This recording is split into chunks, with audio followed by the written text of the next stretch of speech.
The instant you defended yourself, you lost. Imagine the moment. You're at a party, someone accuses you, a colleague smirks, a friend frowns, a stranger online posts a jab.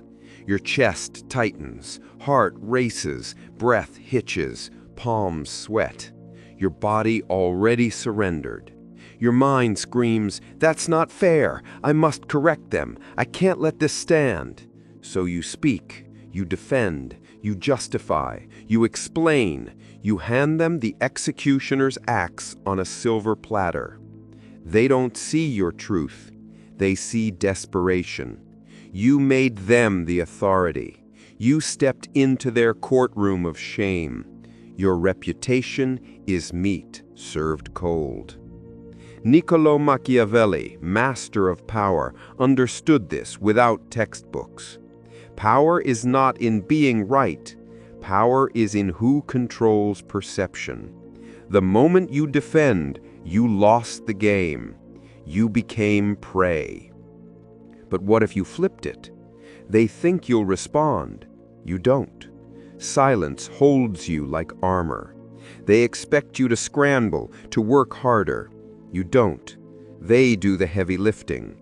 They imagine they'll enjoy your embarrassment. They don't. They flail. Air punches. Now the room shifts around you.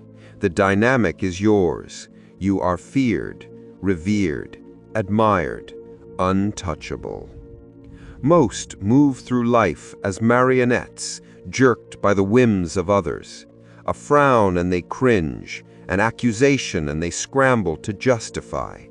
Every moment is reaction, every word a desperate proof of worth, intelligence, decency.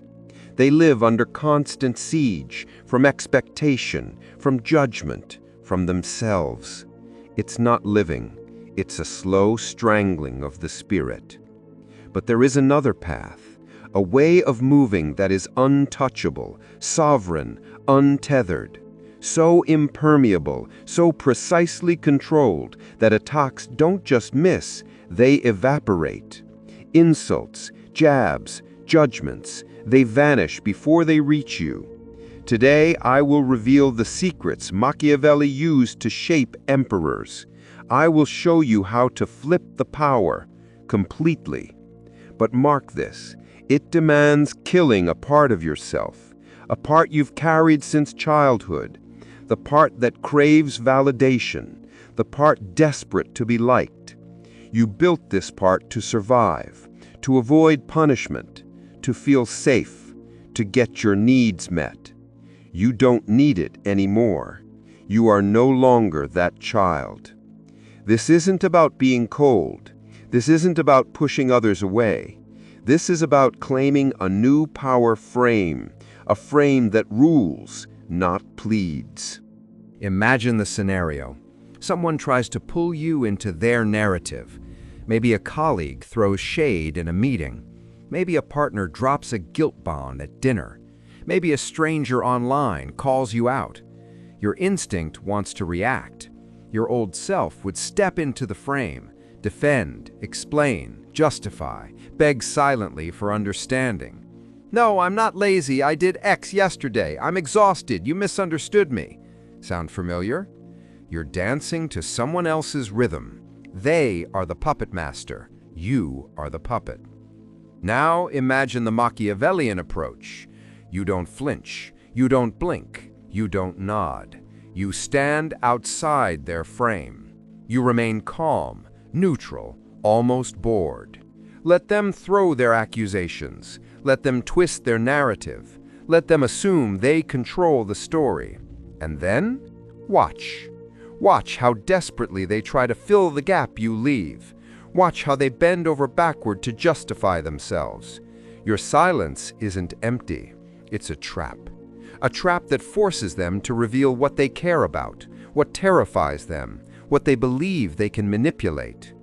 Do you know what happens when you don't step in? They become loud. They become frantic. They over-explain. They contradict themselves. They expose their patterns, their biases, their insecurities. The frowning boss suddenly flustered. The judgmental friend, red-faced and sputtering. The online troll, posting 5 more comments that say less and reveal more. And here is the beautiful irony. They think they are attacking you. In reality, they are attacking themselves. They're performing into a vacuum, and you are the one holding the remote. The human brain is wired for clarity, for meaning, for a target. When you refuse to provide one, it panics. It searches for logic, for footholds, for an angle. That panic leaks through words, through tone, through body language. And every little slip is a confession, what matters to them, what pressures them, what they are afraid of. You don't have to interrogate them. You don't have to argue. You just watch. You just exist. This is cynical, but effective. Don't rescue them from their own awkwardness. Don't fix the narrative. Don't clarify the truth. Let them perform. Let them sweat. Let them stumble. Stand outside their frame and remain untouchable. And yes, you might smirk quietly at the absurdity of it all. They think they are clever. You know they are predictable. They think they are hunting. You know they are showing you who they are. Machiavelli knew this instinctively. Power isn't proving yourself.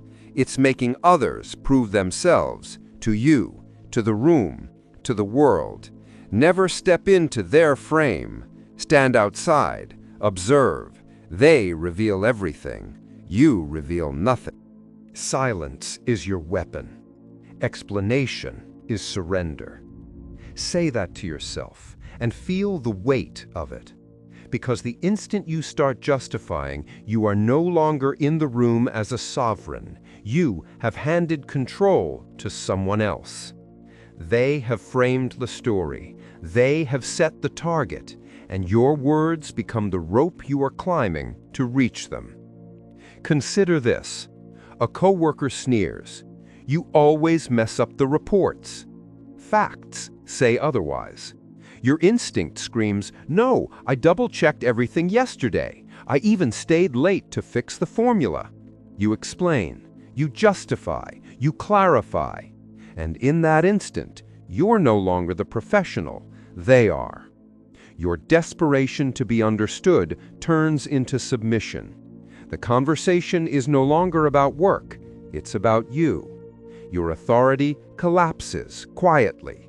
You are in their courtroom, and they are the judge. Or think about a partner saying, you never listen to me. You start explaining, I do listen. Remember last week when I... Stop. Every word you speak builds a ladder for them to push you down. Your explanation is a confession of need. You are telling them, without realizing it, that your peace, your composure, even your self-worth is negotiable, and it always costs more than you think. Now imagine a shift. The same accusation lands. This time, you say nothing at first. Just tilt your head slightly. A flicker of curiosity in your eyes. Oh, is that so? And then silence. Not empty silence, heavy, pressing, measured. The room leans into it. The tension grows. The accuser searches for footing. Their brain, wired to anchor meaning, panics. They begin to fill the vacuum you created, often overshooting, contradicting themselves, revealing their priorities and fears. They argue harder, they overreach, they overjustify, and each time they are doing the work you refuse to do. The brilliance of this move is subtle.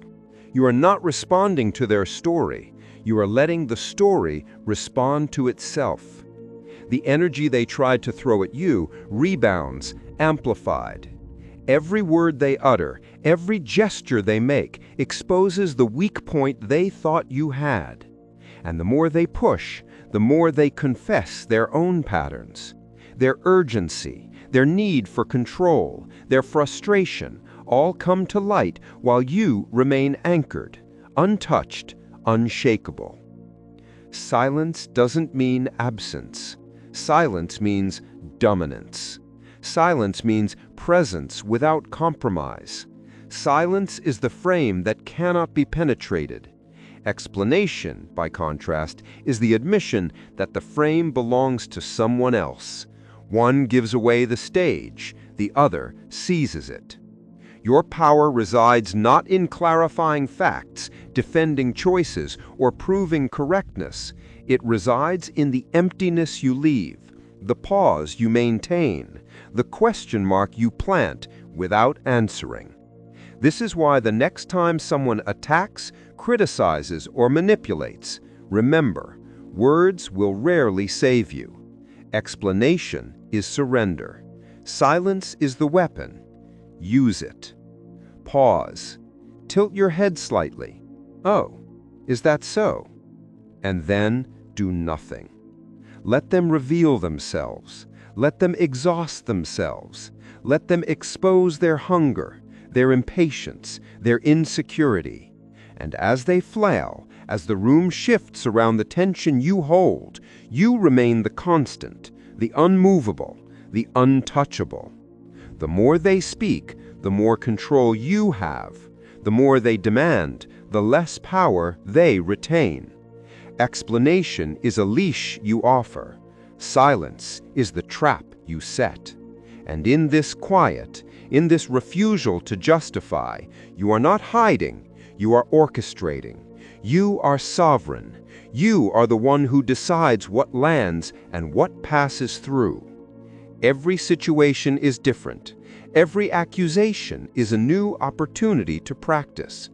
But remember this, the next time you feel the reflex to explain, to clarify, to justify, stop. Your silence carries the weight your words never could. And as they stumble into it, they will realize the truth of power.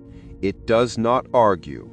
It waits, it endures, and it wins.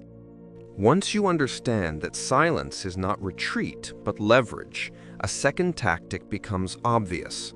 Some people are not looking for answers at all. They are looking for movement, a flinch, a spark, a reaction they can feed on. When silence doesn't work on them, they switch tactics. They poke, they needle, they repeat themselves with slight variations, hoping something finally sticks. This is where you stop withholding energy and start redirecting it. Instead of defending, instead of explaining, you ask questions that force them to overextend. Not polite questions, not clarifying questions, derailing ones. Questions that sound harmless, but quietly hand them the microphone and let them talk themselves into a corner. Picture this. Someone says, "You're clearly not pulling your weight." The old you would counter with effort, hours, receipts.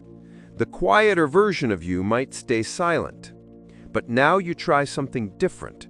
You look at them and ask, calmly, almost lazily, "Compared to what?" And then you wait. Not silently retreating, actively watching. That question doesn't resolve anything. It widens the battlefield instantly. They now have to define a standard they probably never thought through. They start listing examples. They exaggerate. They contradict themselves. They bring in irrelevant details. They stretch, and every stretch is strain. Or someone says, "Everyone agrees you handled that badly." Instead of objecting, you tilt your head and say, "Who's everyone?" Simple, innocent, lethal. Now they have to name names or retreat.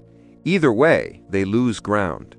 If they name names, they expose alliances and assumptions.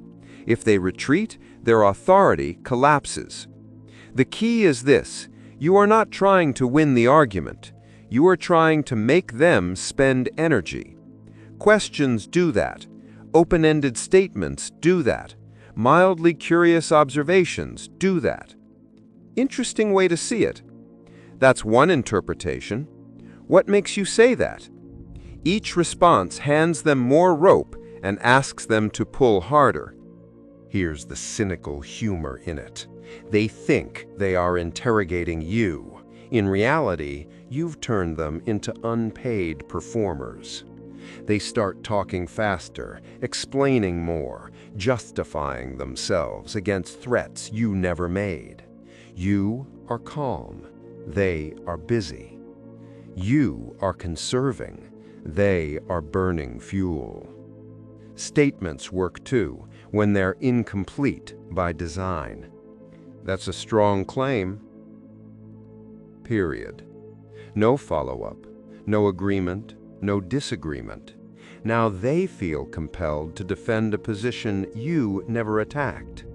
Well, what I meant was... Of course it was. Keep going. Say more. Dig deeper. This works because most provocations are shallow. They rely on momentum, not substance. When you slow the interaction down and redirect it sideways, momentum collapses. They are forced to manufacture depth they don't actually have, and fabrication is exhausting. Watch closely when you do this. Their tone shifts, their posture changes, they start repeating themselves, they begin to sound uncertain, irritated, over-invested. That's the tell. They are spending more than they planned. They wanted a reaction. They got labor. You, meanwhile, remain uncommitted. You're not agreeing, you're not resisting, you're simply letting them overreach. And people always overreach when they think they're in control. This is not debate, it's attrition. You are not pushing back. You are letting them push themselves forward until there's nowhere left to stand.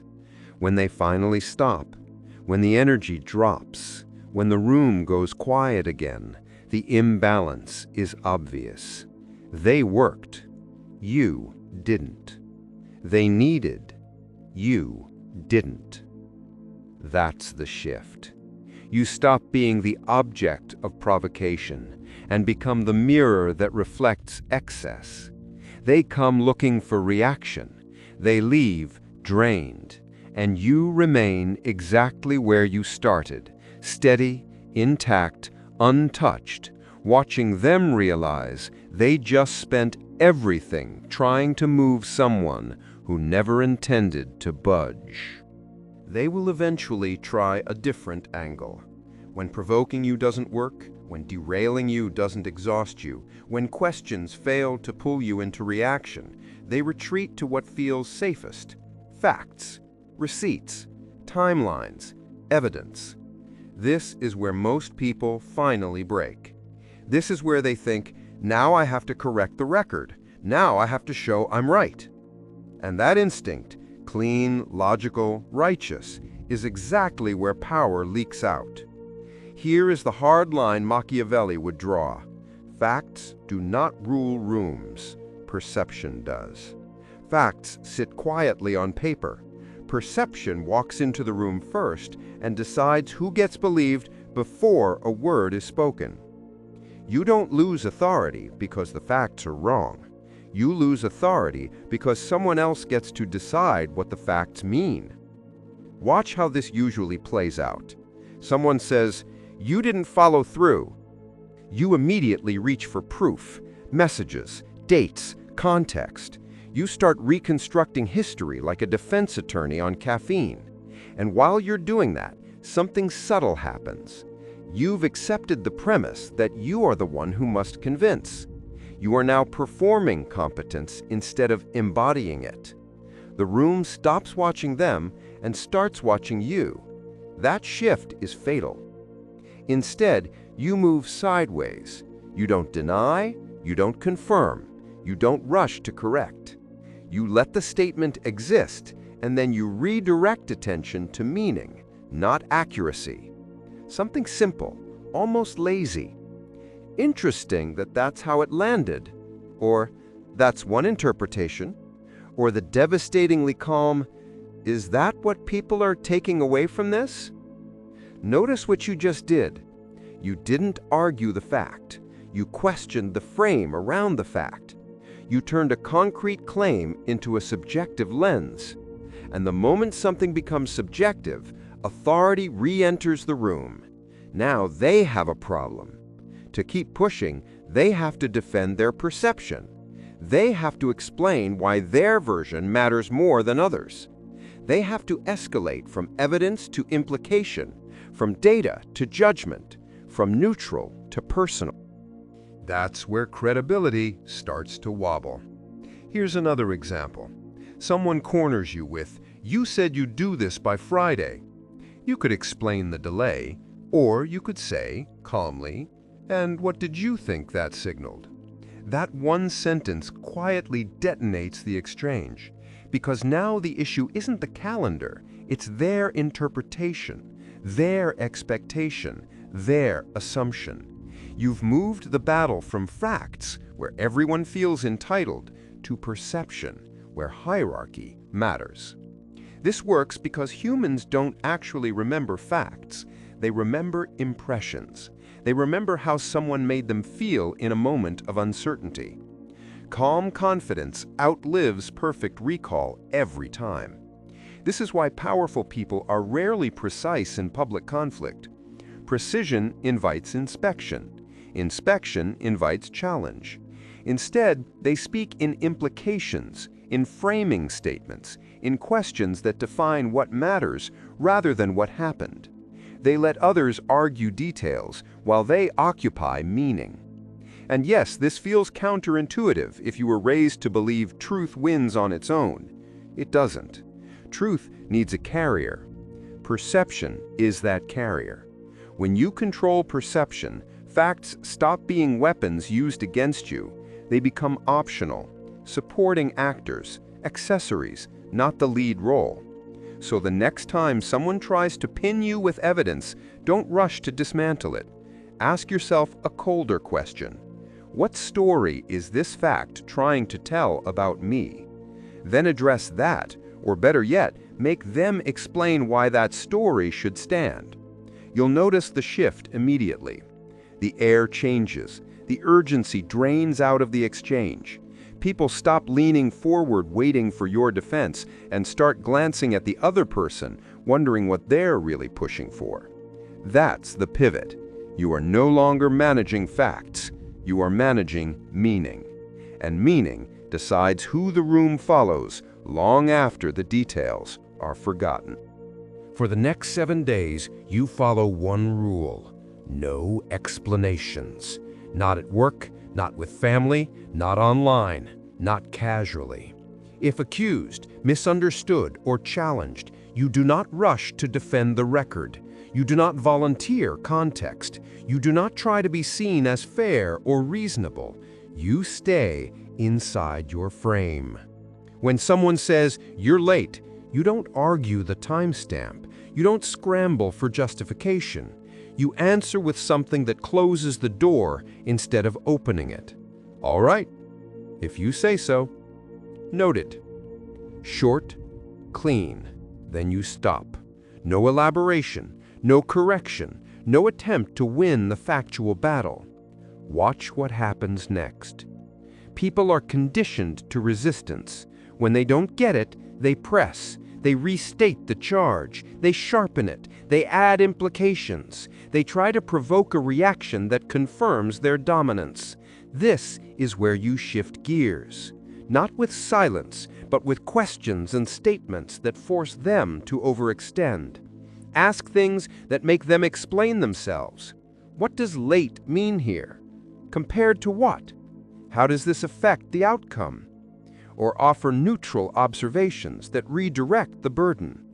That's one interpretation. Interesting conclusion. I see how you arrived there. You're not conceding. You're not correcting. You're making them do the work. As they talk, they reveal their hand. They stack assumptions. They expose motives. They talk past the original issue and wander into justification, emotion, or authority plays. You stay grounded. You don't chase their logic. You let them build more than they can support. If they escalate, you don't retreat. You slow them down. Can you clarify that? What's the priority here? Is this about results or optics? Each question stretches them further until the certainty they walked in with starts to thin. Now perception begins to shift. Others watching don't remember the original accusation. They remember who stayed composed, who controlled the tempo, who didn't scramble to be liked. Authority quietly migrates toward the person who isn't trying to win, only to stand. If someone tries to corner you with logic, policy, or moral superiority, acknowledge without surrender. That's one way to see it. I understand that position. And stop there. No counterspeech, no moral performance. Let their argument hang in the air longer than they intended. The longer it hangs, the more fragile it looks. At the end of each day, observe the pattern. Who talked themselves into frustration? Who needed escalation to feel in control? Who lost influence the more they pushed? You didn't dominate them, you let them reveal themselves. This isn't about being passive, it's about refusing to leak power through explanation, reaction, or correction. You are training yourself to control perception, not facts. To let others overextend while you remain intact. To become someone who cannot be rushed into defense. The world will test this. It always does. It survives on reaction. Starve it. Stay unreadable. Measure every response. Let others do the work. And if something in you recognized this immediately, the part that is tired of performing, tired of bending, tired of being prey, you already know what comes next. Subscribe, not to please anyone, because you are done explaining yourself.